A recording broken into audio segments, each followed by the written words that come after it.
고백합시다. 영안이 어둡지 않도록 하라. 영안이 어둡지 않도록 하라. 아멘. 자, 우리 야곱과 에서의 싸움, 어찌 보면 장자권에 대한 그런 싸움이었는데, 야곱이 형 에서로부터 파죽한 그릇에 장자의 명분을 빼앗는 이런 모습이 우리가 앞에서 살펴보았습니다. 이것을 성경은 에서가 장자의 명분을 가볍게 여겼다, 히브리서 기자는 망령되이 여겼다라고 해석을 하고 있습니다. 우리 아는 것처럼 장자권이라는 것은 한 가문의 축복을 이어받을 수 있는 그런 명분이 주어지는 것뿐만 아니라 가정의 대소사를 막론하고 거기에 참여해서 결정할 수 있는 결정권이 또 주어지기도 하죠. 뿐만 아니라 재산의 두 몫을 가질 수 있는 그런 권리가 장자에게는 있죠. 이게 겉으로 드러나는 그런 장자의 명분이다라고 말할 수가 있지만, 그러나 에서와 야곱 사이에 주어진 그 장자의 명분이라는 것은 비단 한 가문의 어떤 그런 외형적인 그런 장자권의 의미만을 가진 게 아니죠.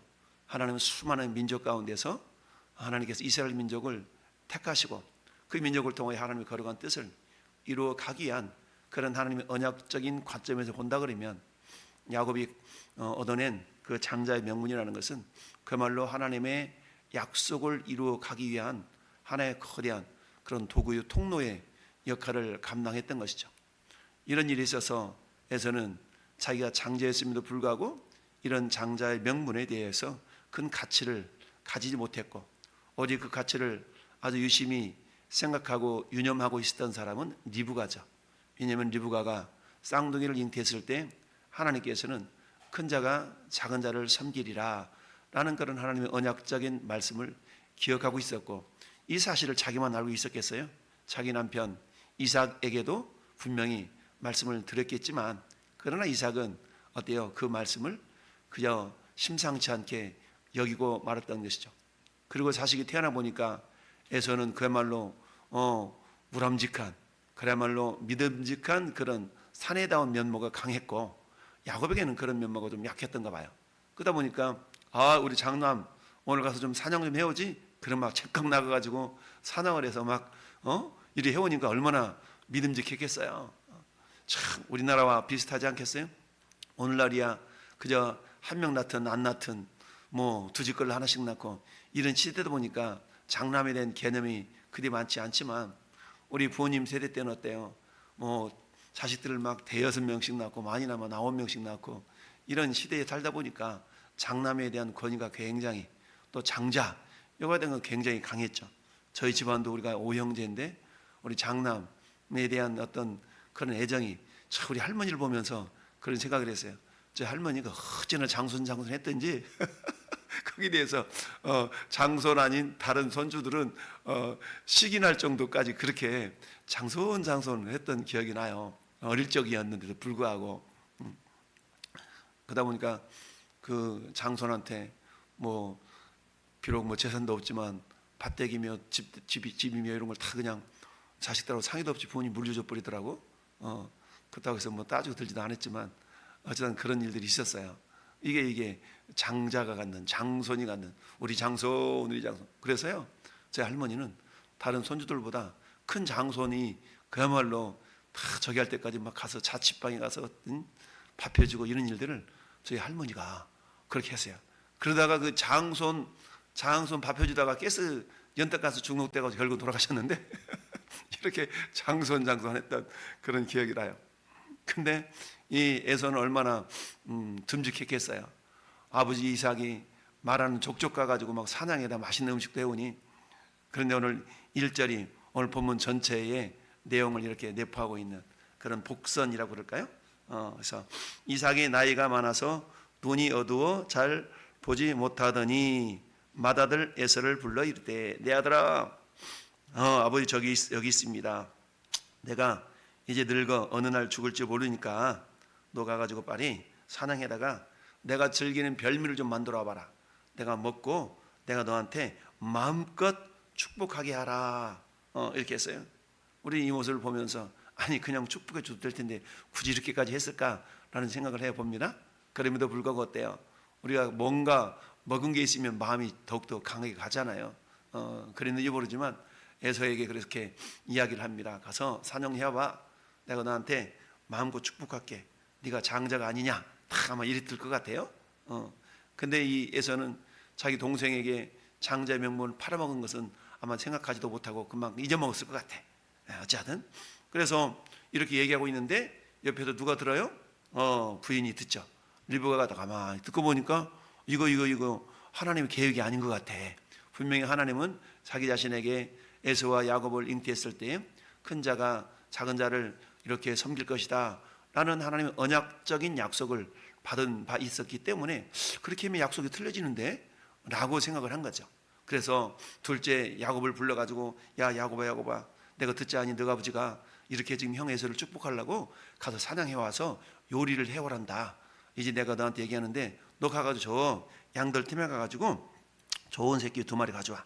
내 말대로 해서 가져오면 내가 아버지와 해서 맛있는 별미 만들어 가지고 줄 테니까 네가 가지고 갔다가 네가 축복 대신 받아. 이게 하나님의 뜻이야. 막 이렇게 얘기했을 수도 있어요. 그랬더니 야곱이 겁이 덜컥 들어가는 거야. 왜? 외모도 다르잖아요. 에서는 털이 막 북실북실 나가지고 보기만 해도 남자스럽고 왜 그냥 가슴에 막 털로 탁 있어가지고 보기만 해도 만지기만 해도 누가 형인지 누가 동생인지 분명히 알 테인데 아이고 보금고사하고요. 내가 저주를 받지 않을까 들었습니다. 라고 12절은 얘기하죠. 그랬더니 어머니가 걱정 마 그 모습 내가 아버지 눈이 어둡잖아. 그러니까 내가 살짝 속여가지고 너가 저주받지 않고 축복부터 해줄게 라고 한 겁니다. 그랬더니 야곱이 미심쩍긴 하지만 엄마 말이니까 듣고 가서 양을 잡아가지고 왔네. 자, 그래서 어때 이제는 리브가가 작전을 핍니다. 그 작전이 뭡니까? 형 에서의 옷을 야곱에게 입히고 그리고 염소새끼 가운데 그 털 그 부분을 잘 오려가지고 가죽을 잘 떴던 것 같아. 그래서 이삭이 만질만한 곳에다가 이 야곱에게 붙이니까 이제 그게 작전이 다 끝났죠. 여기에 오늘까지 본문이죠. 결국 우리는 결과를 잘 알고 있어요. 결국 이삭이 그 리브가가 만들어 놓은 음식을 먹으면서도 약간 미심쩍은 면이 없지 않아 있었지만 만져보고 냄새를 맡아보고 그리고 축복을 해주잖아요. 이 목소리는 이 야곱인데 몸이나 생김새나 옷 냄새를 맡아보니까 이 큰 놈 맞긴 맞아. 이제 축복하는 장면이 오늘의 장면이죠. 자, 그러면 오늘 본문을 통해서 우리 주님은 우리에게 무엇을 깨닫기를 원하시는가라는 걸 보면 우리가 2가지만 생각해 본다면 첫 번째, 아무리 사람이 자기 걸음을 자기 길을 계획할지라도 그 걸음을 인도하신 분은 하나님이시다라는 잠언서의 말씀도 있죠. 그런 것처럼 오늘 본문을 통해서 자, 인간의 의지로 하나님 뜻을 방해할 수 없다라는 얘기입니다. 하나님의 뜻은 반드시 이루어지죠. 근데 하나님 뜻을 이루실 때 하나님은 그저 공중에 붕 떠가지고 당신의 뜻을 이루어 가시는 것이 아니라 반드시 사람을 통해서 사람을 중심으로 당신의 뜻을 이루어 가죠. 그래서 우리는 어때요? 당신은 하나님의 언약 안에 있는 축복의 통로, 당신을 통하여서 열방이 주께 돌아오게 되리. 당신을 통하여서 열방이 주께 돌아오게 되리. 당신을 통하여서 열방이 주께 예배하게 되리. 그러니까 사람을 통하여서 하나님은 그 일을 이루어 가신다라는 사실입니다. 에덴 동산에서 하나님은 아담과 하와를 통해서 그야말로 천국 하나님의 나라를 이루어 가기를 원하셨고 그들에게 영생 영원히 사는 복을 주셨음에도 불구하고 사단의 계략으로 말미암아서 영생의 길이 막히고 말았지 않습니까?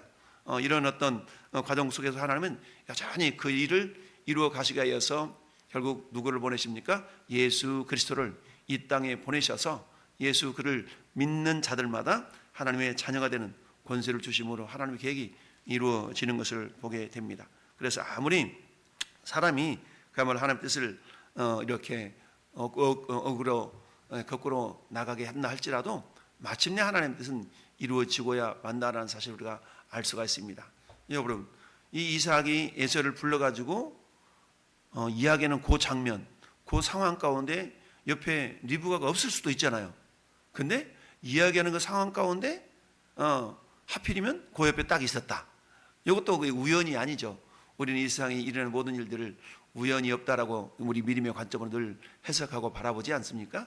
그러니까 이삭이 마치 유언과도 같은 그런 어떤 메시지를 에서에게 이렇게 전달할 때에 리브가가 옆에 있었다는 얘기입니다.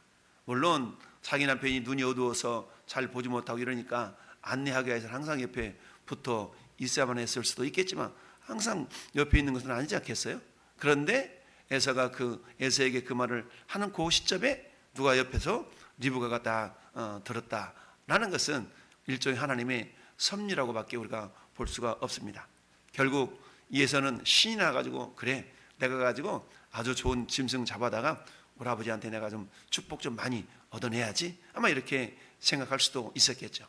그래서 사냥하러 나간 사이에 리브가는 잽싸게 야곱을 형으로 꾸며가지고 옷도 입히고 음식도 요리해가지고 이렇게 지금 아버지 앞에 가는 그런 상황이었던 것이죠. 그렇습니다. 아무리 인간이 자기의 길을 계획한다 할지라도 하나님의 뜻은 반드시 이루어질 수밖에 없다는 얘기입니다. 이사야 43장 13절에 과연 태초로부터 나는 그이니 내 손에서 건질 자가 없도다. 내가 행하리니 누가 막으리요? 라고 이사야 선지자를 통해서 주님이 말씀하고 있습니다. 뿐만 아니라 사도행전 11장 17절에도 하나님 우리가 주 예수 그리스도를 믿을 때에 주신 것과 같은 선물을 그들에게 주셨으니 내가 누구이기에 하나님을 능히 막을 수 있겠느냐라고 말씀하고 있습니다. 이처럼 하나님의 뜻은 반드시 이루어지는데 믿음의 사람들을 통하여서 면면이 이루어져 가는 것을 우리가 보게 되죠. 그래서 하나님께서 계획하신 것, 하나님의 뜻이라는 것은 결국 사람을 통해서 이루어지지만 그러나 그 뜻을 인간이 변화시킬 수 없다라는 것을 우리가 알 수가 있습니다. 두 번째는 오늘 본문을 통해 우리가 생각해 볼 것은 1절 말씀인데요. 이삭이 나이가 많아 눈이 어두워 잘 보지 못하더니 라는 말은 우리가 복선을 깔고 있다라고 볼 수가 있죠. 눈이 어두워졌으면 어때요? 영적인 감각이라도 확 깨어 있어야 되는데 보통 우리가 눈이 안 보이는 사람들은 귀가 밝다든가 뭐 이러지 않습니까? 다른 감각이 이렇게 발달되는 경우를 보게 되는데 이삭이 나이가 많아 이 육신적인 눈이 어두웠다라는 의미는 다른 말로 말하면 영적인 눈도 어두워져 가고 있다라는 것을 이렇게 암시하고 있습니다. 그래서 우리에게 오늘도 두 번째로 깨닫게 해준 것은 뭐냐? 영안을 밝히 뜰 수 있어야 된다는 얘기입니다. 여러분 우리가 흔히 그러잖아요. 눈치 코치에다가 우리 예수 믿는 사람들은 영치도 있어야 된다라고 얘기하잖아요. 영적인 눈치, 영적인 재치라고 말할 수가 있죠. 그래서 눈치 코치, 야 너 어떻게 눈치 코치도 없냐? 이렇게 얘기하면 좀 아둔하다라고 표현할 수 있죠. 영적인 눈치, 영치가 있어야 된다. 이걸 다른 말로 말하면 영적인 안목이라고 말할 수가 있겠죠. 영안을 밝히 떼야 되는데요. 그야말로 이삭은 자기 눈이 어두워지니까 야 내가 이제 살 날이 얼마 안 남았나 보다 라고 생각했겠죠. 그럼에도 불구하고 영적인 눈조차도 어두워져 버린 이런 모습을 우리가 엿볼 수가 있습니다. 장자의 축복, 하나님께서는 물론 이 장자의 축복이라는 것이 아버지를 통하 이렇게 내려간 것은 맞지만 이미 25장에 하나님께서는 큰 자가 작은 자를 섬길 것이다 라는 하나님의 약속의 말씀이 있었기 때문에 이것을 우리가 하나님의 뜻으로 알고 했어야 되는데 이삭은 어땠어요? 그 하나님의 뜻을 이미 잊어버렸거나 그 순간 또 망각했거나 그렇겠죠. 그러나 어때요? 리브가는 항상 마음속에서 하나님의 계획이 하나님의 뜻이 이 둘째 아들을 통해 이루어질 거야 라는 그런 마음과 그런 확신을 가지고 살았었던 것이죠. 그래서 두 번째 영적인 안목, 영안을 우리가 밝히 떠야 된다라는 얘기입니다. 여러분 하나님 뜻을 조금만 더 이렇게 여쭙고 생각하고 그랬더라면 이 이삭도 어때요? 맞아, 그때 우리 부인이 그렇게 꿈도 꾸고 하나님의 말씀을 들었다 그랬지. 아 그래, 그러면 이 큰 놈이 아니라 이 작은 놈을 통해서 이렇게 이루어질 거야. 그런 어때 장자의 명분을 또 어때 팔아먹어버린 그런 에서 이걸 알고 있잖아요. 그리고 또 어때요? 우리 앞장에 34절 35절의 괜양 기적이 기록된 게 아니죠. 에서가 40세에 헷족 속 부엘리의 딸 유딧과 헷족 속 엘론의 딸 아스맛을 아내로 맞이했더니 그들이 이삭과 리브가에게 뭐가 됐어요? 마음에 근심이 됐다 그랬거든요. 왜냐하면 만약에 이 에서가 하나님의 어떤 그런 뜻을 이루어 드리는 장자의 명분을 그대로 계승하기 위해서는 어때요? 혈통적인 순수성도 지켜야 되잖아요. 근데 그런 모습이 없는 것을 보면서 이놈이 아닌가? 라고 이렇게 이삭이 생각했어야 되는데 그냥 뭐하고만 말았어요? 마음에 근심이 되었더라 라고 함으로 말미암아서 이것은 뭐예요? 이 예사가 하나님의 어떤 장자의 혈통을 이어갈 만한 그릇이 되지 못한 것을 이렇게 지금 표현하고 있다라고 볼 수가 있습니다. 이런 것을 생각해 볼 때 이삭 생각 속에 우리 이놈은 아닌가? 라고 생각했어야 되는데 그렇지 않았다는 얘기죠. 왜냐하면 영적인 영안, 영적인 안목이 어두워져 있었기 때문에 그렇다는 얘기죠. 그렇습니다. 그러면 우리는 어떨 것인가? 우리도 역시 영적인 안목이 어두워질 수가 있다라는 얘기인데, 그럼 어떻게 하면 영적인 안목이 밝히 떠질 수가 있을까요? 그것은 다른 게 아니라 말씀과 기도로 깨어 있는 수밖에 없다라는 이야기입니다. 시편 1편 2절에 오직 여호와 율법을 즐거워하며 그 율법을 주야로 묵상할 때에 복 있는 사람이 되죠. 시편 19편 7절에도 여호와 율법은 완전하여 영혼을 소성시키시며 여호와의 증거는 확실하여 우둔한 자를 지혜롭게 한다. 여호와의 교훈은 정직하여 마음을 기쁘게 하고 여호와의 계명은 순결하여 눈을 밝히 하시도다. 그러니까 말씀이 우리 영적인 눈을 밝혀준다라는 얘기입니다. 119편 105절에도 뭐라고 말씀합니까? 주의 말씀은 내 발의 등이요 내 길의 빛이다 라고 말씀하고 있죠. 육신적인 눈을 밝히는 것뿐만 아니라 영적인 눈을 밝힐 수 있는 것은 결국 하나님의 말씀인 것을 보게 됩니다. 신약 성경에서도 사도 바울은 에베소 교회 성도들을 향해서 기도할 때 이렇게 기도를 했던 걸 봅니다. 내가 기도할 때 기억하며 너희로 말미암아 감사하기를 그치지 아니하고. 그럼 어떻게 기도했나? 우리 주 예수 그리스도의 하나님 영광의 아버지께서 지혜와 계시의 영을 너희에게 주사 하나님을 알게 하시고 너희 마음의 눈을 밝히사 그의 부르심의 소망이 무엇이며 성도 안에서 그 기업의 영광의 풍성함이 무엇이며 그의 힘의 위력으로 역사하심을 따라 믿는 우리에게 베푸신 능력의 지극히 크심이 어떠한 것을 너희로 알게 하시기를 구하노라. 한마디로 말하면 영적인 안목이 있어서 하나님께서 너희들을 향한 성도를 향한 그 굉장한 하나님의 크신 계획과 뜻이 있음을 알았으면 좋겠다라고 기도하고 있는 거 아니겠어요? 이처럼 하나님의 계획은 믿는 자들을 통해서 이루어가지만 우리 영적인 안목이 무뎌졌을 때는 어때요? 그 뜻이 어때요? 이루어지긴 이루어지만 나를 통해서 이루어지지 않고 또 다른 사람을 통해서 하나님 뜻은 반드시 이루어지니까 이루어지게 되지 않겠습니까? 그러면 어때요? 내가 축복의 통로로 쓰임받아야 되는데 다른 사람이 내 대신 축복의 통로로 쓰임받는다는 얘기는 뭐예요? 내가 하나님 축복을 놓쳐버리는 그런 어리석음과 연약함이 있을 수가 있다는 얘기죠. 이를 위해서는 어때요? 우리가 늘 깨어서 육신의 욕심, 육신의 소욕을 쫓아 행하기보다는 하나님 뜻을 이루어가기 위해서 늘 깨어서 육체의 소욕은 성령을 거스리고 성령은 육체를 거스린다라고 했기 때문에 늘 날마다 하나님 뜻이 오늘도 나를 통해서 어떻게 이루어질까라고 깨어있는 그런 믿음의 사람이 될 수 있기를 예수님의 이름으로 축원합니다. 아멘.